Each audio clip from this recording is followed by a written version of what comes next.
of time, welcome. A couple of housekeeping announcements. I want to thank Food Services. They provided some yummy looking refreshments in the back. So if you'd like to grab anything, we are formally informal. So move around, grab something, do what you need to make sure you're comfy. Restrooms, I'm assuming are out this way. Down the hall. Okay, and if there's a fire, we go first. And Sounds like a sign. But welcome. This is one of our first night meetings in a very long time, if ever.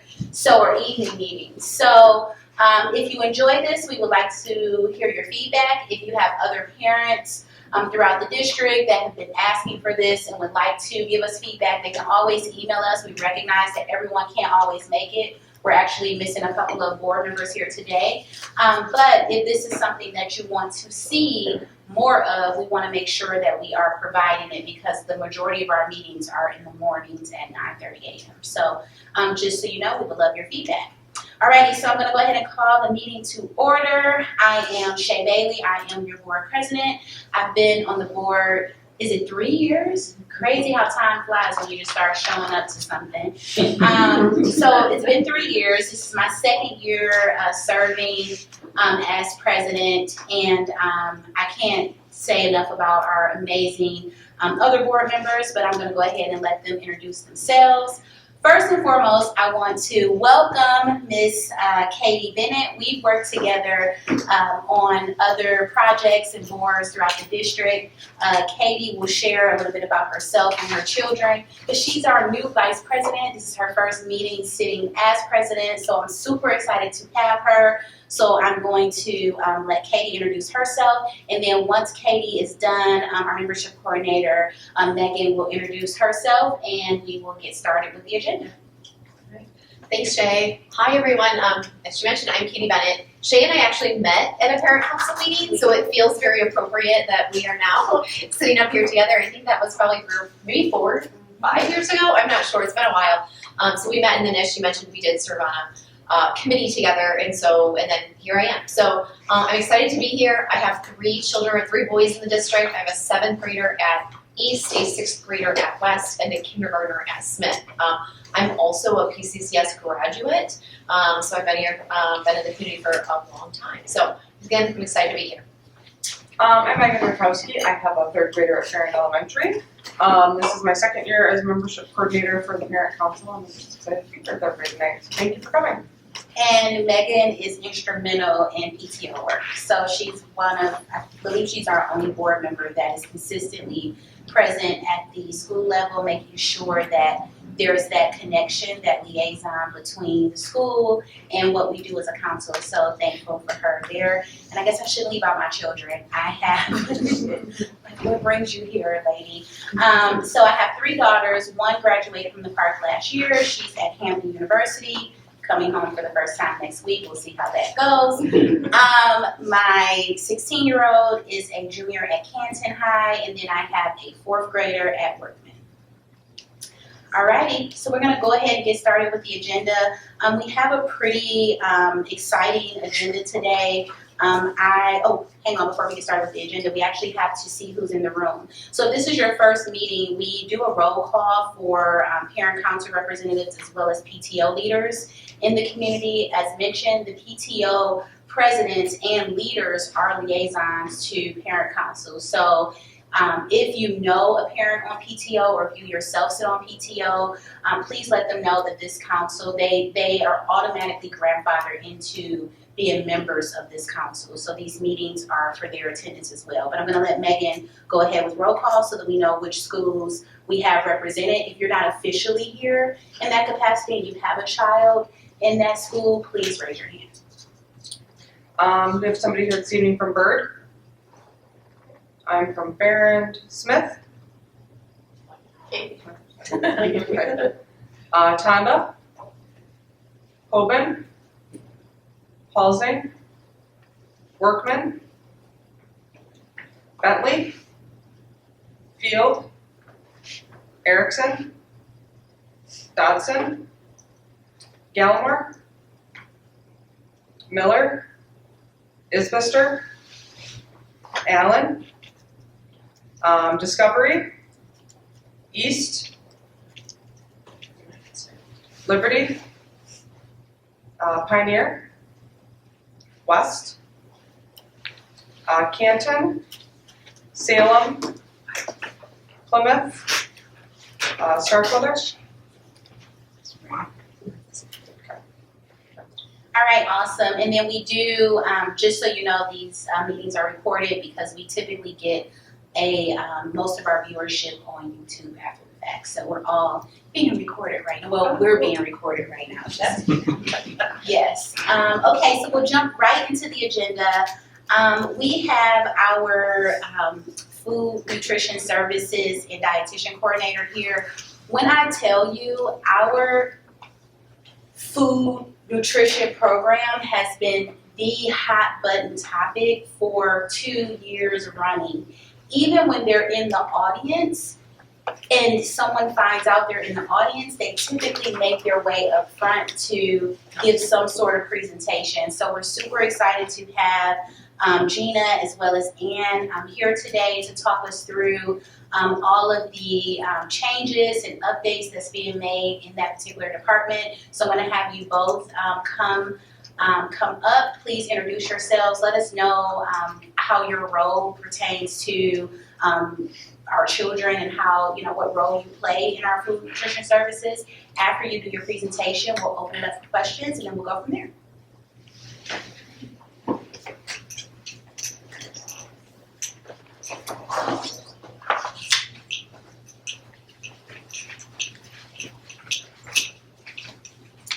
Good evening, everybody. I am Gina Stanford. I am the Assistant Nutrition Director for our district. I have been in the district going on my 22nd year, and I started in the elementary kitchens, worked my way through, and now I am the Assistant Director. I do I have a lot of different hats. I work on staffing our buildings and making sure our equipment is working. Just all around filling in where needed, operations, claims. I just do a lot of different roles, and I love what I do. I'm going to introduce Ann Whetstone. She's our registered dietitian.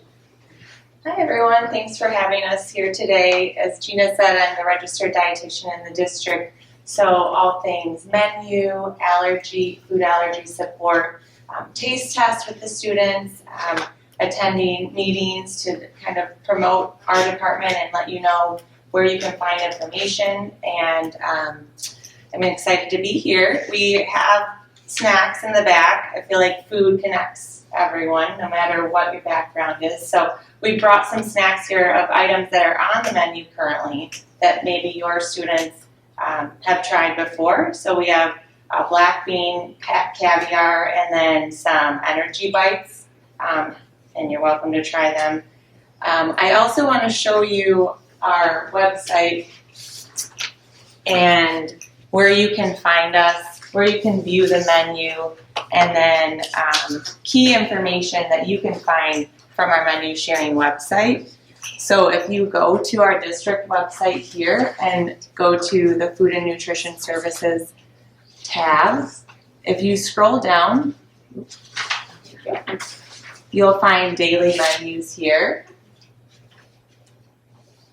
And from there, it'll take you to the menu sharing website.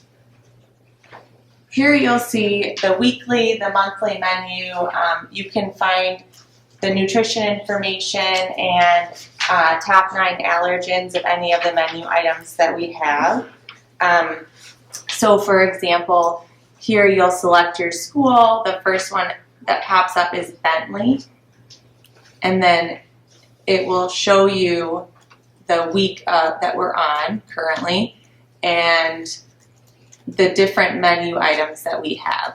So for instance, if you're interested in what allergens might be in the beef pepperoni calzone and you click on it, you'll be able to see here it contains milk, soy, and wheat. And then here is the nutrition information up there. And a lot of students with diabetes really need this information for the carb content and for students with food allergies here. And then another source of information is in the Nutrition and Allergens tab. This will list off any foods that we've served at that school, and you can actually search up here in the search box if you are looking for something specific. So if you're looking for the pizza, it will show any of the pizza options that we have and the allergens that it contains, and then the nutrition information here. And then we also wanted to share on this handout here, we have a QR code with a link to our menu change and feedback request form.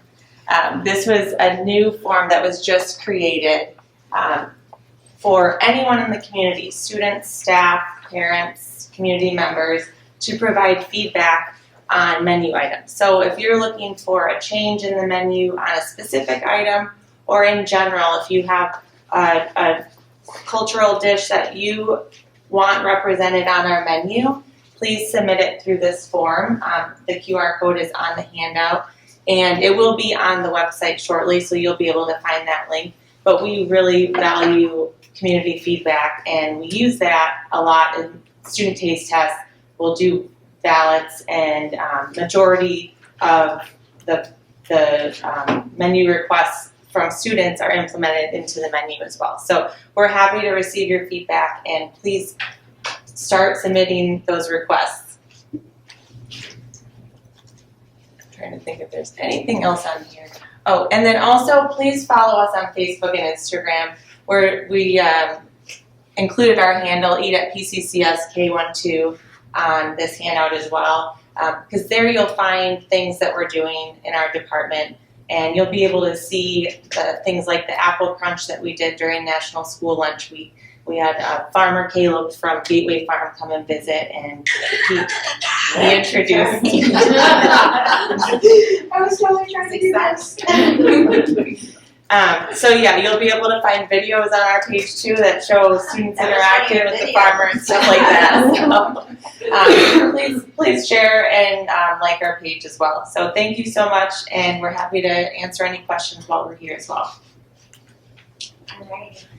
So thank you so much. I think that, again, it's been such a hot button topic with food services, food and nutrition services. Just a couple of questions that have come out of the last few meetings, really understanding where we are now versus last year. So we have a good amount of kids at the elementary school level who had a hard time with the transition last year, and they haven't gone back to school lunch. So we're hearing a lot of parents that are still packing their lunches. They weren't necessarily aware of all of the feedback that you all took in and implemented for this school year. So are there any highlights that you can share that may help our elementary school kids go back to school lunches? Sure. So it's all about finding a balance, because what one student needs, another student needs the opposite. So we really focus on finding a balance of student needs, and whether that be food allergies, preferences, anything in between there. So some students really prefer like the typical classic mac and cheese or chicken tenders, and then other students at home, they're eating quinoa and black bean caviar, and so trying to find that balance is something that we really strive for. And so the way that we've structured the menu this fall is to have options, especially at elementary school, the 3 options daily, and include in those your classic mac and cheese, but then within that have a vegetarian option, so that fits the needs for two or more student needs, and then maybe have the halal meat option, and then another one that's kind of considered the fun lunch, where we have something for maybe the picky eaters who really are very picky and might only benefit from having a muffin and a cheese stick and some sunflower seeds. So including all student needs in those options is one thing that we tried to strive for this fall. That's awesome.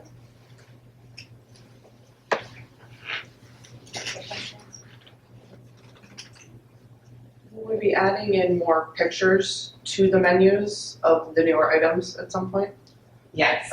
So this summer, we were able to staff a production kitchen and recipe testing kitchen. And so within that, we were able to take menu pictures, and we're still implementing those pictures onto the website. What's the dill pickle pizza? So, oh yeah, I'm glad that popped up. But that is actually my favorite type of pizza that we serve. It's just a cheese pizza with dill pickle slices. It's very simple, but it packs a lot of flavor.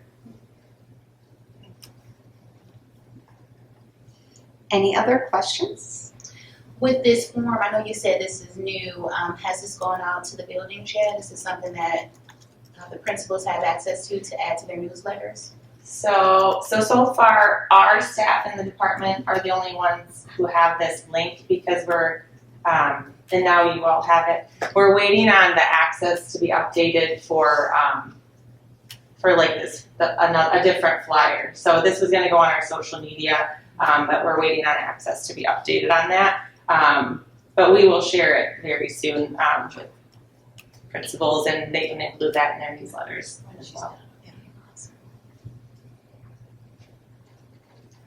We do have some students, right, in the audience. Do you guys have any questions or like top of mind feedback for food services? I can agree that dill pickle pizza's good.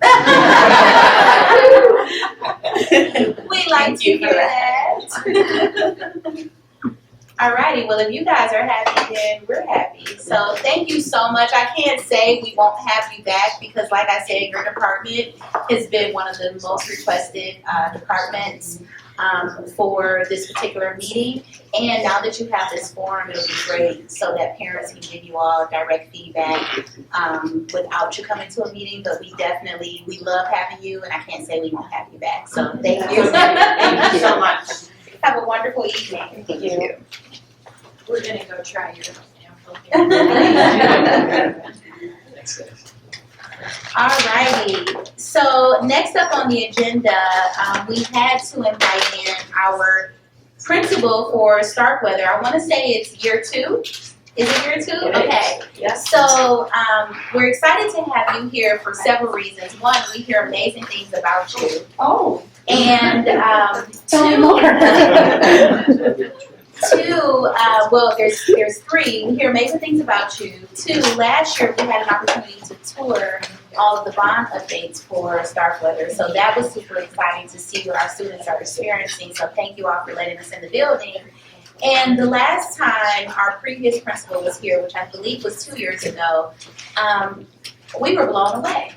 I don't think we really understand as a community all of these phenomenal programs that are offered throughout our schools, especially Starkweather.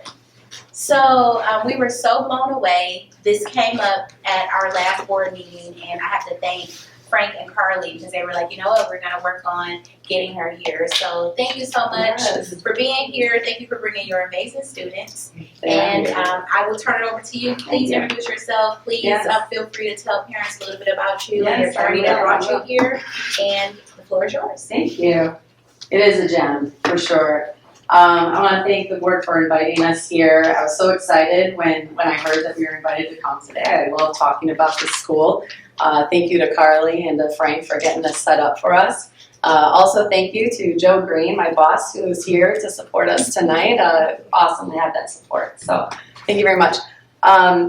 We're going to go over some introductions. We're going to talk about what is Starkweather. I'll give you guys an overview of who we are, what we do, who we serve, and then some time for questions and answers. So, who am I?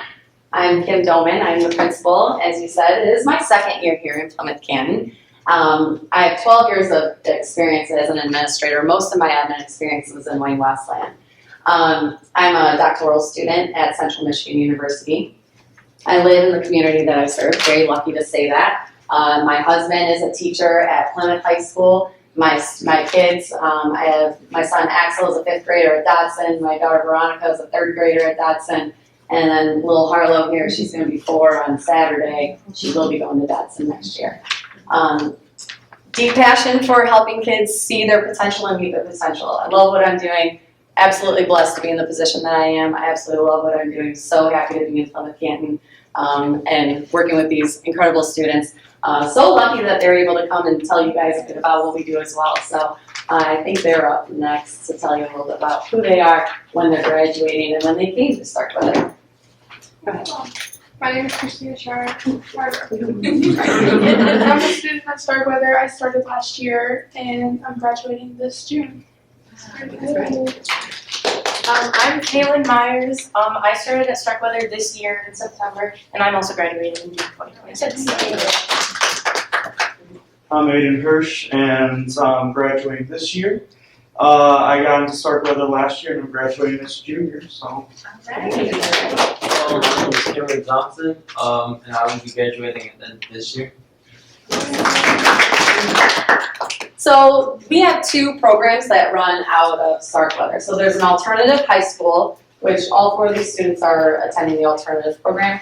And then I also have an adult ed program that runs out of there. So the alternative high school, they are completing the Michigan Merit Curriculum. They're getting a P-CCS high school diploma. They're finishing all the 22 credit graduation requirements. And then our adult education program, I offer English as a second language classes, and then GED and high school equivalency preparation courses as well. So, as I said, GED and ESL prep classes, I have classes for the adult ed portion that run during the day. We have night classes as well. We offer them in person, and we also have virtual options to fit any schedule.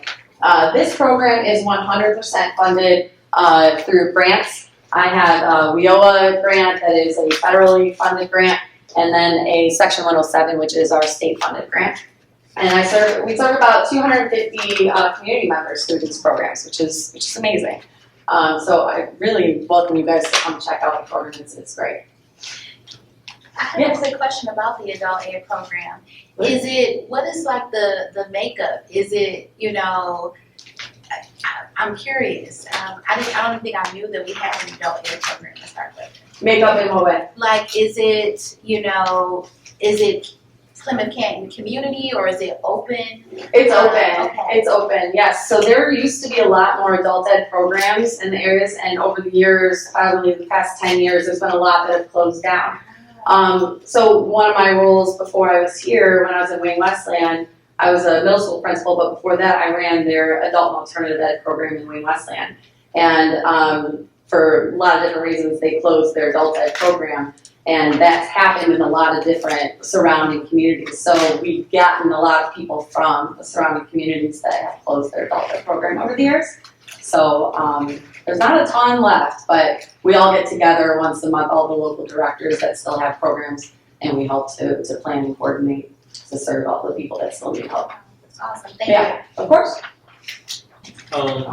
Core philosophy, we believe traditional education models don't fit every student. Starkweather provides a flexible and innovative and supportive environment designed to unlock each student's full potential. Our mission is to meet students where they are and provide an alternative and individualized path to the 22 credits required for a P-CCS diploma.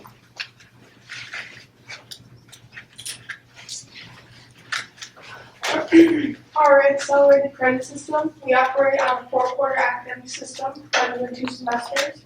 Students enroll in 3 0.5 credit courses each quarter by P-CCS, plus a 0.25 credit academic skills class. Students who successfully pass all classes can earn 1.75 credits per quarter, equivalent 7 credits per school year. This structure allows students to accelerate credit attainment and get back on track quickly. Starkweather operates on a block schedule. They also have access to all sports clubs and extracurricular activities at P-CCS. Alright. Career opportunity and graduation. Each student maintains an individualized graduation plan in Google Sheets. Students and counselors review the plan quarterly to track classes completed, classes currently enrolled in, and specific classes still needed.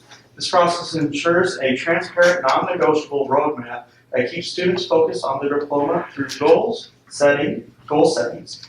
This also fits with the P-CCS learner profile, specifically in the global detective and resilient learner domain. Yeah.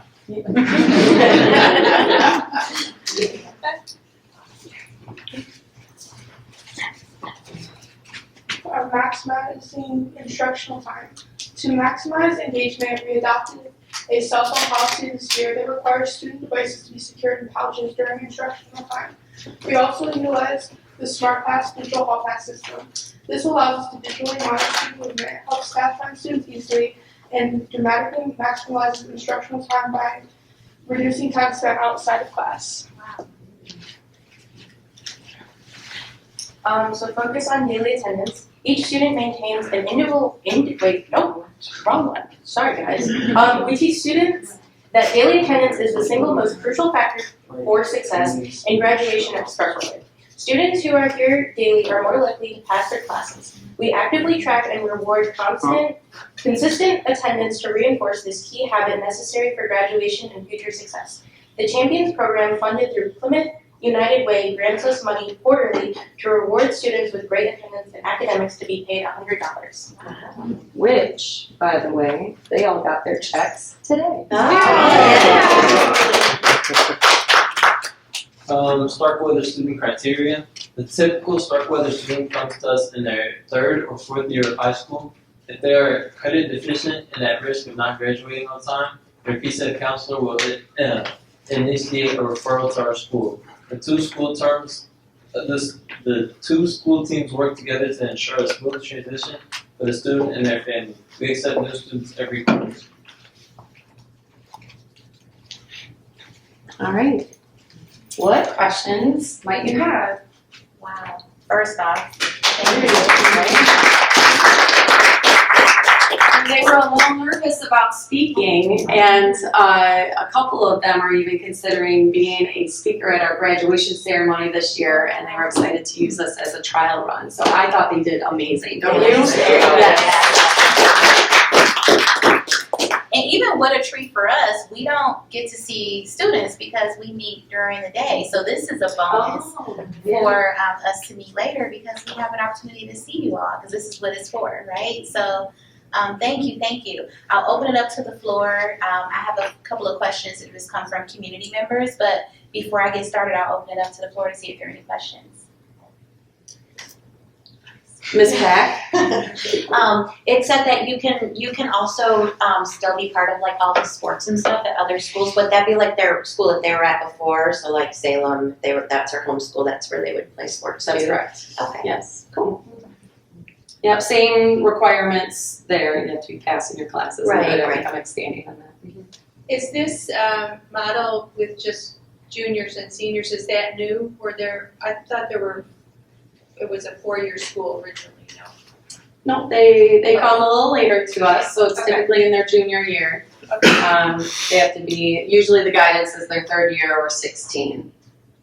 We Okay. can move around that if there is a need, but that's the typical guidance that we So that's follow. always been that way? Mm-hmm. Okay. It's a small school, Yeah. so we also have to consider the amount of elective offerings that we have for students, right? So if they come to us too young, we don't have as many offerings for them in the electives. So for the students, you all, we learned way more about Starkweather just, maybe a year or so ago. As parents, I know I did.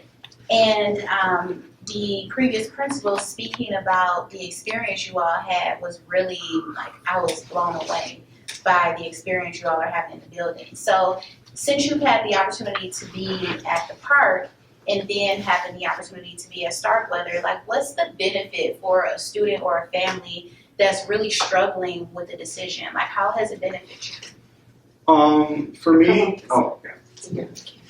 For me, it benefited me because I was sick my first month at P-CCS, the park, right?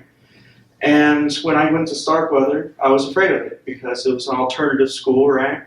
And I didn't know what's going to happen. When I went there, my education, I was like, what's going to go on and what's going to happen again. With it, I'm like, I had the grade, I got a 4.0 GPA when I was done with everything, and I was like, I have the opportunity to go back to the park because you're just there to catch up on your credits and you can go back after to the park. But I didn't want to because at Starkweather I made it like my home. The teachers have more time to get to know you and they want to help you learn on a one-on-one basis and just to get you graduated so you can continue with your life and be successful. Did I answer your question? You did. Okay. You did. You did a fantastic job. Do you guys want to share? I'll share. One more, yeah. So I did not go to the park, which isn't really common for Starkweather students. I was actually dropped out of high school completely when I first went to Starkweather. And in my time there, I've been able to complete almost 3 years of high school in 2. So I'm on track to graduate this year from starting last year at 0 credits. And when I was first a freshman in Western schools, I absolutely despised school. I never wanted to go. Like, I was as truant as you could get. And coming to Starkweather, that's completely changed it for me. I went back on a whim, but I stayed at Starkweather with my full heart. Like, I love that place so much. I would defend it to anybody because I know that some people say some weird things about it, but those teachers, you walk in there and you can tell that they love their jobs and they love what they do, and none of it feels artificial at all. And at the last graduation, I think the president of everything said that when you walk into Starkweather, there's a culture in the air, and that really stuck with me because that is 100% true. And you can look at it, look at the success rate, look at the history of who has come out of Starkweather, and it's just absolutely amazing. And I recommend it. It really works. The extra time, the support, everything. And I am proud to say that I will be graduating from Starkweather.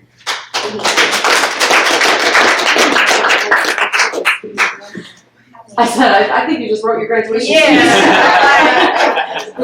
And a P-CCS commercial while you're Agreed. I have a question. How many students are part of the academy? We have about 200. It's between 160 and we can go up to 220. So it volleys in there. Playing out that, how many kids are in a classroom usually, about in the classrooms? There's about it depends on the day. Some people don't show up on Fridays. 10 to 15. Oh, okay, so And I it's think the limit on how many students can be in the classroom is around 22-ish, 21-ish. So yeah. Our guidance is 22. Yeah, it seems like with the park being so big, it's good to have a school like that because some kids can't handle the park is a lot of kids. So some people can't handle it maybe, so this is a great alternative too, I would think. Yeah. Principal Dolman, our student here brought up that some kids want to go back to the park. I think that's something interesting that parents question, what does that look like? Can you explain that process a little bit for kids who do go back to the park? 100%. We want to support whatever the student wants to do. So if that's what they want to do and they want to go back, 100%. We want to support them in that. They just need to make sure that they're on track to graduate to get back there. So if they're able to catch up in the time that they're with us, myself and the other principals at whatever school they're going back to, we just communicate and arrange for that transfer back. Okay. Yeah, we're happy to support any kid that wants to do that. It is rare for, like what Aiden was saying, it is rare for a student to want to go back though. We've heard that, the sentiment, you described it beautifully, but we've heard that students, once they get to Starkweather, they want to continue on and stay there, even if there's an option to go back. Yes, that's what I have, in my experience, in my short amount of time, that is exactly what I've noticed as well. Awesome. So it sounds like you all have an amazing support system in your school. Is there anything you feel as if we're leaving on the table that you would want parents and your fellow peers to know to make sure you're supported from a community perspective? I just would like to say that most things that you hear about Starkweather are wrong. Like, I hear a lot of people talking about, like at P-CCS, how they're scared and they think that Starkweather is used as a punishment instead of encouraged as a tool to help people. And I can say it's definitely not a punishment, especially if you look at the fact that most people don't want to go when they go back. So I would say definitely like look into our stuff, like see what it really is, and yeah. Nice. And I'll tell you, Principal Doman, this may be more your arena, but there was conversation in our last meeting around including Starkweather in more of the high school experience early on, so it doesn't feel like a shock or something that you didn't know about when it's introduced to your family. So we talked about potentially curriculum night and just other events that happen to highlight the park. We could potentially look at highlighting our high school experience, period, not just the park. So that may be a great way to sort of. We would love to be included in every and anything. Okay. Yes. And if there's any work that we could do, the great thing about this council is we have a great communication system with key players. So if there's any work that we can do, definitely, like, you have our support. Awesome. Thank you. Thank you for saying that. Yes. Great. Of course. All right, you guys like rock Aren't you?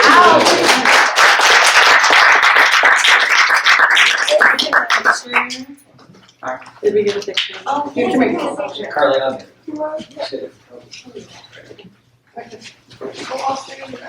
You know what, Yeah, you're Carly, fine. can we put your picture, wait one second, we're gonna put your slide back up there, so Okay. you have that back up. Oh, yeah. Oops, sorry. There.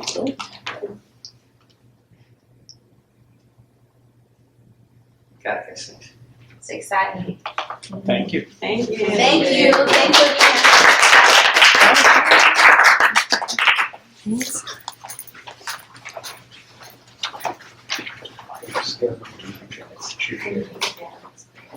All righty.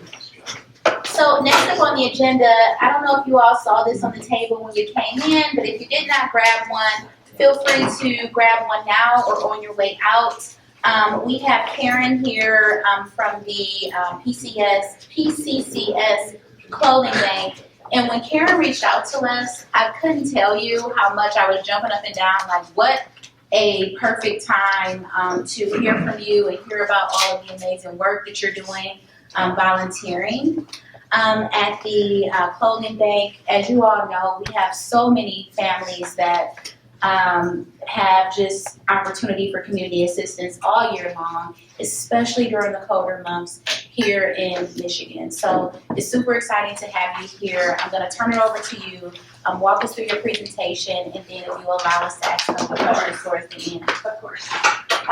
So I'm Karen. I'm a volunteer, and I brought with me Carol, who actually does the real work. I give presentations, but Carol does the real work, along with many other volunteers. So I'm looking at people from Dodson and Ispis, and I'm thinking you already know.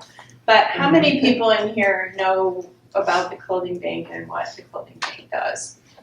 Frank does, okay. So good. The clothing bank has, our mission's pretty simple. We provide free clothing to community families in need. And our goal is to provide students within the district with a whole 1 week's worth of quality school clothing.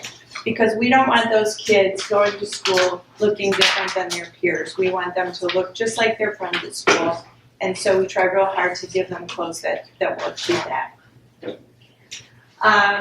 Just a brief history, sorry nobody from town is here, but we've been doing this for 50 years, not Carol and I, but the person who founded the clothing bank was an educator and a community leader, and she noticed that there were some students in the district that didn't have clothes that fit, or their coat wasn't warm or whatever, and she knew there were other parents that got new clothes for their kids every season. So she kind of just set up this little thing where if you're going to donate your kids' clothes, don't donate it to somebody who's going to pay, sell them. Why don't you just bring them over to the school, and then other parents can come and pick up clothes for their kids. And it's a little more complicated than that because our volume has really changed. But we are still all volunteers, run by volunteers. The school district provides us with space. Our clientele grows each year, and we work very closely with student and family engagement. Have you had them come and talk to your, they do amazing work, but they work with families within the school district that need help with whatever they need, and they send them to us. And boy, have they been sending them to us. So I want to talk a little bit about what it means to be economically disadvantaged, because this is kind of the group that we're looking at. The federal government describes the economically disadvantaged family as somebody who lives below the poverty line. And just for your own point of reference, that's a family of four earning less than $33,000 a year. So if you think of that from your own perspective, that's, what kind of resources they have or don't have, really. And that's a big part of our clientele. Now, we all live in Plymouth-Canton. It's a great place to live. We have nice schools, we have nice parks and recreation. How many people are there really living in our district? So there's a website that the State of Michigan Board of Education provides with all kinds of data, mischooldata.org. It's a big database. You can look up anything you want about schools in the district, in the whole state, whatever, and you can just find all kinds of information. So what I grabbed is for 24-25 last year, the number of students in Plymouth-Canton, which is about 16,000. Yeah, I was going to say you can click, it'll show. 16,000 or so students, and over 3,300 are economically disadvantaged. That's 20% of the school district. That's 1 in 5 students in our district that are financially strapped. Their families have financial need. And is it higher in Detroit or in a rural district up north? Of course it is, but we look at it as we're able to do something in our community to help our community, and our neighbors. A lot of people ask too, is like, do you have homeless students in the school district? And I think you have to hit it twice. Go ahead, just the next one. In 23-24, there were 78 homeless students in the district. I don't have data for the district this year. I'm sure it's very similar. It's really, there's a lot of need, and not every school you don't see it or whatever, but when you get to the park, you see 1 in 5. That's what you see. So we also help other people. I don't know if you're familiar with First Step. That's a shelter for women and their family who are running away from an abusive situation, sometimes with nothing but the clothes on their back. So we help them. We have a lot of individual churches and agencies that send us families without children, or a lot of senior citizens, veterans that are living alone. It runs the gamut, but mostly we are serving children in our district. So this year we'll probably serve 1,000 clients. And just for example, we're just going to say 600 to 700 students. It's usually 2/3 children that we serve. So I'm going to just give you a little perspective for, I think the next slide is, we give adults that don't live in our district, we give them less clothing, right? We give them a few things, but it kind of adds up, a coat and some pants and shirts and socks and whatever. But a student in the district, we're going to give a week's worth of clothing. including winter gear and a fall coat, backpacks, whatever they need. So if you take this and you just multiply this by 600, we are giving out 3,600 pairs of socks and underwear. We're giving out 1,200 pajamas, 7,200 shirts. It's just like, it's relentless. We just are giving out stuff every day, all the time, and we love to do that, but it's not that easy because where do we get this stuff? You know, Frank was in the clothing bank and he said, oh my God, you guys have so much stuff. You know, but I can tell you when I took that picture, those coats aren't there anymore because they're gone and there are different coats now. That pants down there, we don't have those pants anymore. They're different pants. The amount of clothing that goes through the clothing bank is very fluid. It comes in, then we don't have any.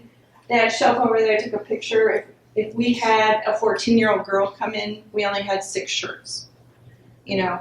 And so we are constantly trying to rebuild our stock. Over by Carol there, she has a basket of clothes that I think is for a kindergarten girl, something like that. 6-year-old. 6-year-old maybe. Just to give you an idea of what it looks like. Obviously, a 17-year-old's basket would be twice as big, but just 700 baskets. That's what we give out. So how can we handle this volume? Well, the truth is, we are totally reliant on the community to donate gently used clothing. We can't afford to purchase clothing for 1,000 people. We don't have that resource. But going back to what it started as, it's like, well, some people are changing out their kids' clothes. You know, they don't fit anymore. They're getting new clothes for Christmas, whatever. Instead of giving them to a place that is going to sell them to someone else, you could send them to us if they're still in good condition and kids would wear them. That's what we need. And so we need gently used clothing, but we also need new socks, underwear, hats, and gloves. And some groups donate those, and some things we have to purchase. And I spend a lot of time talking to groups that want to give us money, writing grants and stuff like that, because we do have to do that. But that's the big thing, and I'm preaching to the choir right here because Isbister did a very nice donation, and so did Dotson. We haven't opened we got your boxes today. We haven't opened them yet, but the Isbister clothes were really nice, and so we just kind of want people to kind of be aware that as an individual you could do this, as a group you could have your Student council or your student leadership. That's Right. We did ours. Right. I know a couple middle schools have done that this year for us, but it's just like it just keeps. We have to just keep asking all the time. But there's a lot of things that you can do that don't cost any money. You can have a clothing drive. You could do it in your neighborhood. You could do it in your school. You could do it at your church, whatever. You can make cash donations to the Educational Excellence Foundation, or now the Plymouth-Canton Educational Foundation. And the one thing that we really, really need are volunteers to come and sort clothes during the day. So if someone has a few hours on a weekday morning, we would love to have more help. Right, Carol? So that's what we do. And do you have anybody questions? Can you, I'm sorry.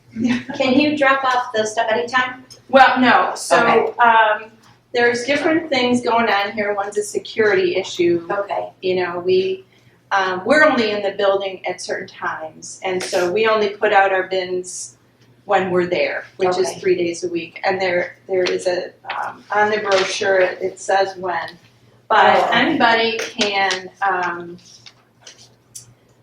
email us. And if you work during the day and you can't people drop stuff off at my house all the time after work or whatever. We're very flexible. If you have stuff and, you wanna drop it off, you can make an appointment online, or you could try those hours. Now, the only thing about it is if there's nobody there that day, for some reason people are sick or there's no school that day, then there's nowhere to drop it off. Right. But, yeah. And volunteers, we need volunteers. Yes. I have two questions.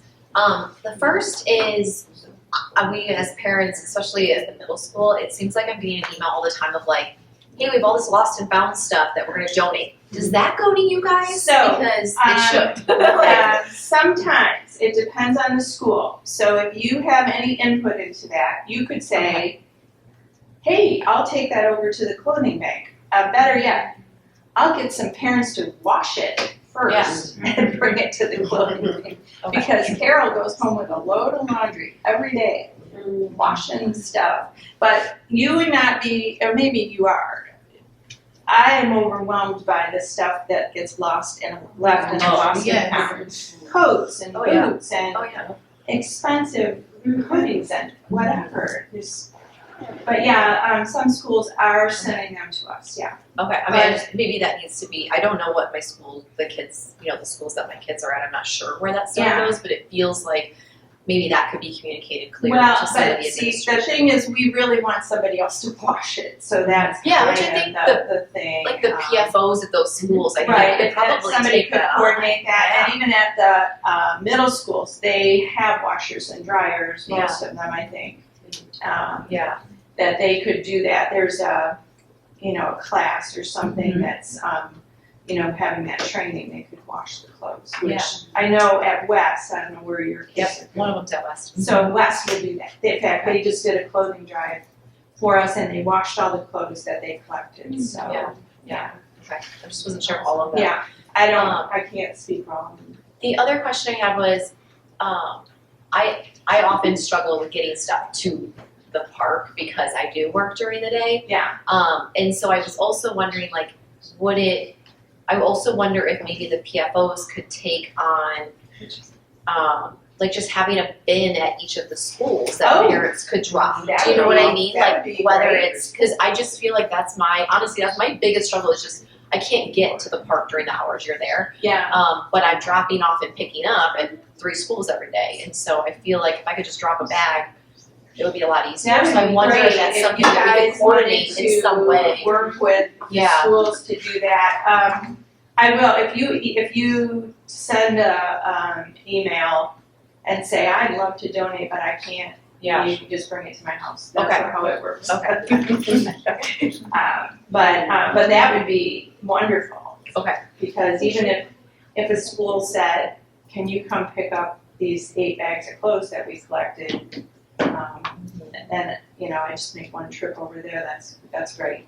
Yeah, that's a great idea. Okay, maybe we can work as a parent council to maybe coordinate the placement of some laundry baskets or bins or something for you guys, because I feel like that, again, I know parents all the time who are just cleaning out closets, like we do every single season, and it would love to, again, I try to get there, but I don't always make it, so it'd be great for that to stay in the community.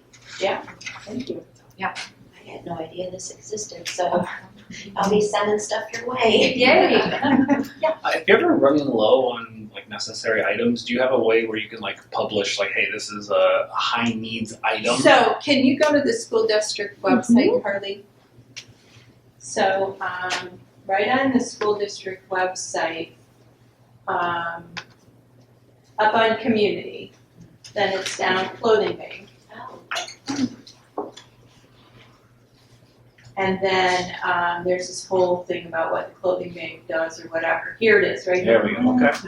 We are currently in need of, and this is what we really need right now, just for basic things if you were gonna try and do something. But then you could also click on, okay, we need girls' pajamas, we need all these things for boys. But the first part is the high priority stuff, which changes, and I try to update it as much as possible.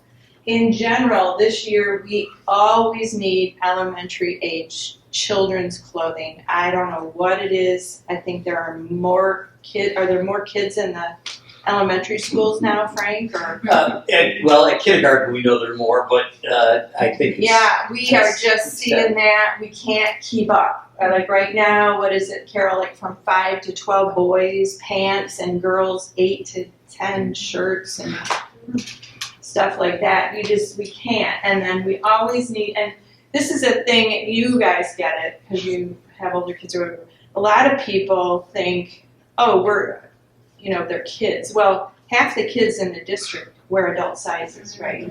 So we always need men's and women's sweatpants and coats and stuff like that for teenagers. And so that's where you would find that. And I try to keep that updated as much as possible.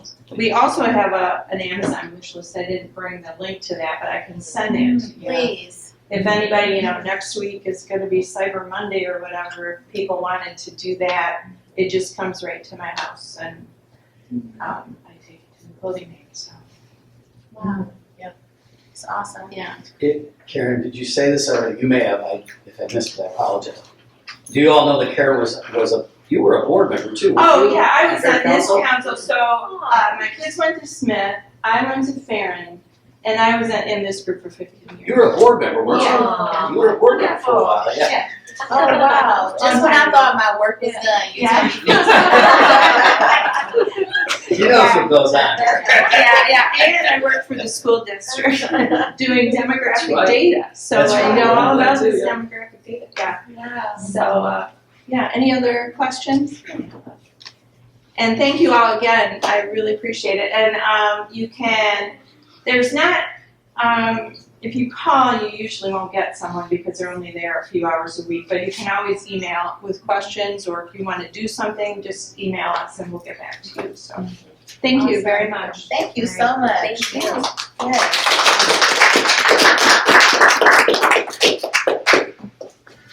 Alrighty, so we have a few district updates. They're gonna come from Frank, who is our Executive Director of Marketing and Promotions. Thanks. Literally, we can't do anything without Mr. Frank. I'm sorry, I'm the consolation prize. Dr. Barrett is at a facilities and operations meeting tonight at the board office. I think she'd had a lot more fun here. Anyway, so I'm going to give you a little report, and then I can try to answer any questions for you that you have. If I can't get you an answer, I'll certainly get back to you. And Carly is also from our team, Carly Reyes. All right, so just going to go over some things that have happened in the district since our last meeting, which was, holy moly, September. Yeah. Oh, time flies, doesn't it? So a lot of these things you may have heard already, so I apologize for that, but there's a lot of good news happening since September. I think maybe you've all heard about Gallimore Elementary being named the top elementary school in the state of Michigan for the third year running. Wow. And so what I will say about that is, and it's important for people to understand, those students in that building come from every part of the district. So every school in the district contributes to what happens at Gallimore. So you will sometimes hear people say, well, that's where the talented and gifted kids are. Yes, but they don't just come from the Gallimore area. They come from the entire district. And so we really look at it as an opportunity to celebrate our entire district. Because those children are doing great work. And we have a great staff there, as we do in all our buildings. But fantastic news for us. So if you drive down Canton Center Road, you're going to see a third banner come up along the fence there. So we're excited about that. Also, for those that have high school students, you know about our academies at the high school. But our International Baccalaureate program, Casey Swanson, who is the teacher leader there, won a major award. He has been named, it has a long name to it, but basically he was named the top IB teacher in the state of Michigan. Been very involved. He and Becky Kraft do a great job with that program, and so we're very proud of Casey. If you have time this weekend, the Park Players are doing Agatha Christie murder mystery, The Mousetrap. So that is the 21st and 22nd at the Gloria Logan Theater, and if you go to our website, tickets can be purchased on the website. One of the things that go along with the clothing bank, as we've seen issues with the SNAP benefits, we have on the website a list of places where if you know families that need help, all the different places they can get food in the community. We've listed them there, and if you're able to support, we ask for your help. There are about 10 schools in the district doing a food drive, and we've had a massive response to it for the Salvation Army. We're really blessed in this community. Excuse me. We have our own Salvation Army. We have our own United Way. You heard Kim mention United Way does a lot of support work with Starkweather, but I'm sure everybody understands how much money that group puts into our schools and really works with our Title I schools and really has been a great supporter.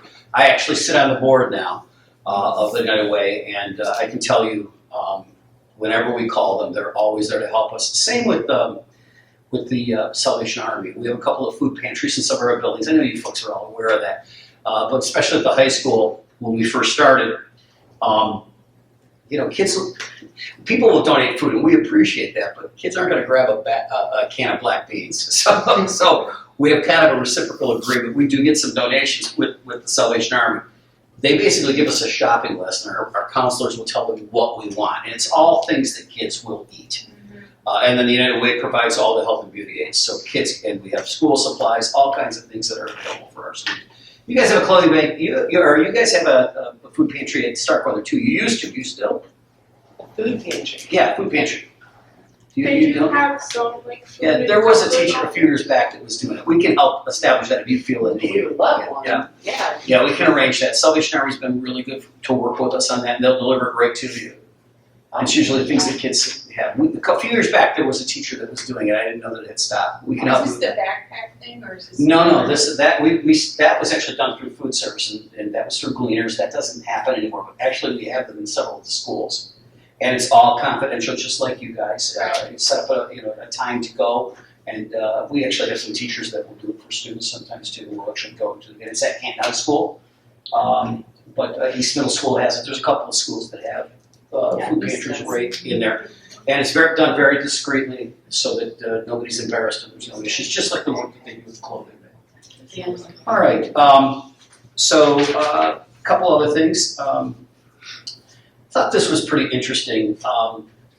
Next semester we will be having our very first AI class at the park, and it's all about how to use AI Can I come? appropriately. What we could do, if we can arrange it, we certainly, I'm in the Kiwanis Club in town, and a couple of weeks ago, we were supposed to have a speaker come talk to the group about AI, and the person had to cancel at the last minute. So I called Jeff Blakesley, who's a great teacher at the park, because he's working on this, and within 2 days, we had a team that came out, and they were phenomenal. So I'm certain that if the timing works out, we might be able to get them out to come talk about what they're doing. And there are a lot of misconceptions about AI. People are worried about it. What we hear a lot of in the schools is, oh, well, kids are cheating. Well, because I'm old. I can remember when spell check came out, people thought that was cheating. I know. But now, who can live without it, right? So what Jeff and the group will talk a lot about is, people say, well, it's taking away jobs. It's also creating jobs. So there's a lot of misinformation. It's new and it scares people and people get nervous about it. But they did a great job, and I'm certain we can talk about that if you want. We can certainly have them come out. But it's the first class that they're offering at the park, and it's all about safe use of AI. And one of the things they said that I thought was really interesting was, they said that, particularly as it relates to classwork, that a lot of the students are at the park are almost afraid I can't speak for you guys, but the students at the park are almost afraid to use it because they're worried that teachers are going to think they're cheating. So they're going to try to encourage kids to use it safely and appropriately. So I think it's going to be a great class, and there'll be more to come on that. Frank, you think you're old, but I was just going to say, it used to be that calculators were cheap. Yeah, right. It's always something new, right? Yeah, I remember that too, unfortunately. So, all right, and then Carly. So last time we showed you guys a video. We're working on a video series. At our group is working on a video series. And we'll be doing, Starkweather's going to get their time there too. But we haven't done it yet. So we did a general video about the district, then we did a shorter version of it. And then we did one on the high school, and then this one that we're going to show you today is new. And it is about, you got it teed up? Yeah, she does. So this one is about making big feel small at the park.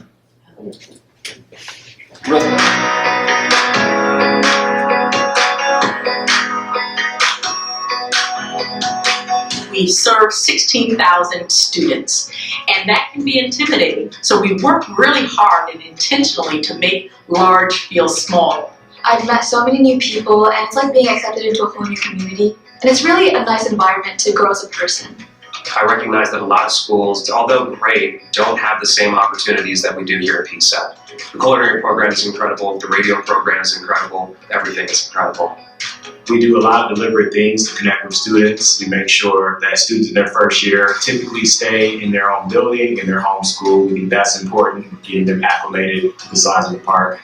Everything is very chill, and it's very just comfortable here once you know what you're doing. I know it might seem a little bit scary coming to this huge place, but once you are here, it doesn't feel as big as it looks. We really work very hard to make sure that every student feels supported. We know our students by name, we know our students by strengths, we know our students by needs.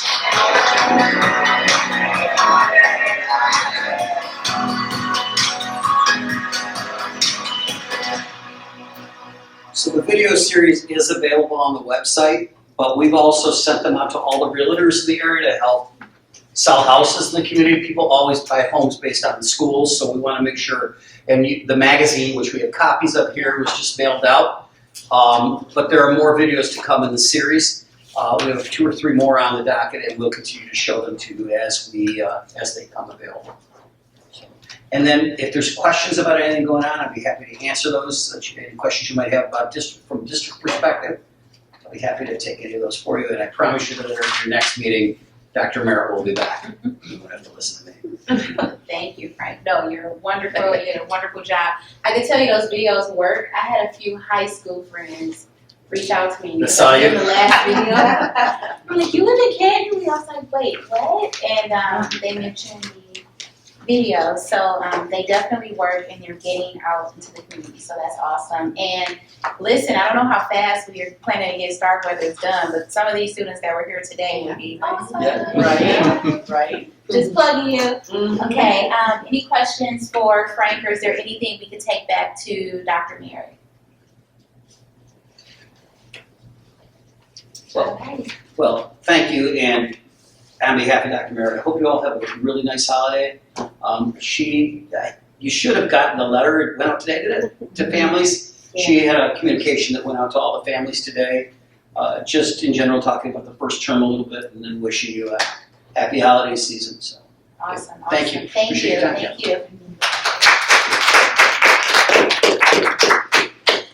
Carly, is there anything to add? No. All right, well, we appreciate you. Thank you.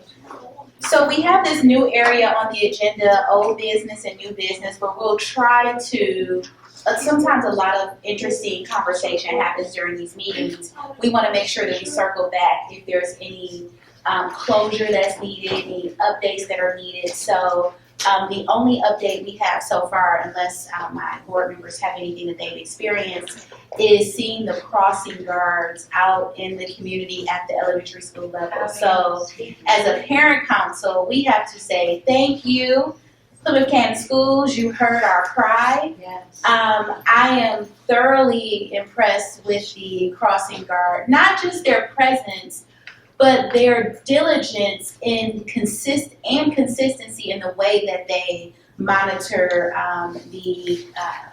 the crossroads. My daughter's at Workman's, we have that Cherry Hill, Denton corner, and I'm telling you, like, the nerves on my back would stand up when she missed the bus and I had to drive. Like, I wasn't driving her to school because I did not want to experience that corner. I'm like, you have to get on the bus because my blood pressure goes through the roof. So, just a few times I've been out and seen them working. Again, the consistency, the presence is really appreciated. She actually said something about it, and she's 9. So we just want to circle back and just thank the district for the attention there. I know they are working with a third-party company. Yeah, so what I can tell you about that is that all of the communities are involved too. Okay. So, Canton Township, Plymouth Township, and the City of Plymouth, everybody is involved. Everybody is supporting it. Nice. It was a program that we, for years, well, by law, the communities are supposed to take care of this, of the crossing guards. We, the district, have been taking care of it for probably 20, 25 years on its own. And then another Josh Meyer, our security director, who's awesome and knows the law, actually arranged for a number of meetings with the municipal leadership, and now it's a situation where you're right, there is a third party involved, but everybody's contributing. The beautiful part for us is, and I'll be honest with you, I've worked here forever. We're seeing crossing guards in places we didn't even know there were supposed to be crossing guards. Which isn't a great thing for me to say, but we're really pleased, and you're exactly right. Monica has said she's just really pleased when she drives around the community to see they're all in the right spots. Yeah. There's no more, honestly, when somebody would call off the last couple of years, we would have board office staff going out to cross bids because it's not safe in places. But we were just covering the minimum number of spots. Now we've got all the appropriate spots covered. So it's really been a great situation, a big win. And it doesn't, for some people that might seem like a lot, but it's a huge deal. It's a huge deal. Definitely. All right, is there anything else that you all feel as though we have not covered or you'd like us to take back and consider for future meetings? All righty, ladies, good to go. All right, well, we're gonna give you about 16 minutes back. So thank you for coming out. Again, we welcome your feedback and participation always. Have a wonderful evening and a happy Thanksgiving.